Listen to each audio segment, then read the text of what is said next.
war-saxaafadeed ka soo baxay wasaaradda amniga galmudug xafiiska gobolka mudug ayaa awaamiir lagu xaqiijinayo amniga wax lagu soo rogay shacabka ku nool gobolka mudug gaar ahaan magaalada gaalkacyo oo bilihii lasoo dhaafay ay ka dhacayeen dhacdooyin aan horey looga baran islamarkaana lagu dilay saraakiil waxgarad iyo dad shacaba. war-saxaafadeedkani ayaa lagu sheegay in la diiwaan gelin doono dhammaan dadka hubka ku haysta magaalada gaalkacyo, xarumaha gaarka loo leeyahay iyo cid kasta oo ay imaanayso magaalada gaalkacyo sida loola socdo amniga ayaa lagu yiri war-saxaafadeedka wasaaradda amniga xafiiska gobolka mudug, iyadoo la diiwaan gelin doono laguna afjari doono muddo 50 cisho ah. war-saxaafadeedka ka soo baxay wasaaradda amniga ayaa waxaa warbaahinta u akhriyay isku xiraha amniga ee wasaaradda amniga gobolka mudug Maxamuud Cismaan Yuusuf. waxaan u mahadcelinayaa dhammaan bahda saxaafadda qaybaheeda kala duwan wasaaradda amniga galmudug. waxaan sidoo kale u mahadcelinayaa agaasimaha xafiiska gobolka mudug oo noo soo gudbiyey report ku saabsan ayaamahan amni darrada ka socota gobolka mudug kadib markii aan aragnay xaaladda amni ee gobolka mudug. sidoo kale markii aan aragnay baahiyaha loo qabo in la xasiliyo amniga gobolka mudug waxna laga qabto dhammaan baahiyaha amni ee ka jirta gobolka mudug qaas ahaan magaalada gaalkacyo. wasaaradda amnigu waxa ay soo saartay qaybteeda gobolka mudug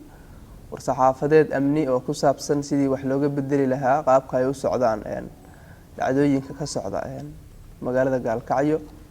war-saxaafadeedkaas wuxuu noqon doonaa sidaan soo socota. kow waa inay isdiiwaan geliyaan dadka ku nool magaalada gaalkacyo iyo xarumaha gaarka loo leeyahay sida hay-adaha, shirkadaha, hoteelada, dadka u shaqeeya ee security localka loo yaqaano. marka labaad waa inay soo diiwaan geliyaan dadka aan la garanayn ee ka imaanaya deegaanada kale ee ka baxsan deegaanada galmudug oo u imaanaya shaqooyinka iyo arrimaha kale oo kala duwan ama u imaanaya booqashooyinka noocyada kala duwan. lambar 3 waa in ay isdiiwaan geliyaan warqadna ka haystaan cid kasta oo shaqo ka fulinaysa gobolka mudug iyo magaalada gaalkacyo qaas ahaan. waa in ay sidoo kale soo diiwaan geliyaan dadka haysta hubka noocyadiisa kala duwan sida hubka fudud iyo hubka kale oo isna sidoo kale bastooladaha iyo AK47ka kuna ilaashada maalkooda iyo naftooda sida ganacsatada kale markii laga reebo ciidamada qalabka sida iyo kuwa kale oo booliiska 4 ciidan waxa loo yaqaan oo ka howlgala gobolka mudug iyo magaalada gaalkacyo. markii sidoo kale aan aragnay in loo baahan yahay amnigaas in wax laga qabto si dhowna ay wada shaqeeyaan ciidamada iyo xafiiska wasaaradda amniga waxaa loo asteeyay in dadku ay tagaan cidii u baahan aqoonsi, cidii u baahan in lala socdo amnigooda inay tagaan xafiiska wasaaradda amniga ku leedahay magaalada gaalkacyo qaas ahaan saldhigga ciidanka booliiska. cidii u hoggaansami weyda oo qaadan weyda warqadaas waxaa loo aqoonsan doonaa in ay mas'uul ka tahay amni darrada ka socota gobolka mudug iyo magaalada gaalkacyo qaas ahaan. agaasimaha wasaaradda amniga gobolka mudug Bare Abshir Guuleed ayaa sheegay in ay cidii ay hoggaansami weydo amarada ka soo baxay wasaaradda amniga isla markaana isku diiwaan gelin muddada 50 cisho ayaa la kulmi doonto xisaab ka duwan midda ay mareen dadka isdiiwaan geliyay. cid walba oo awaamirtan u hoggaansan weyso kor ku xusan waxay qaadan doontaa amni darrada gobolka ka jirta iyo midda ayada nafteedii maalkeeda ku timaada.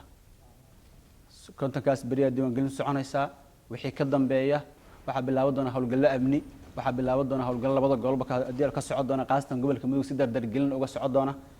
sida hadda madaxda 2020 ay soo saartay taliyaha qaybta booliiska uu soo saaray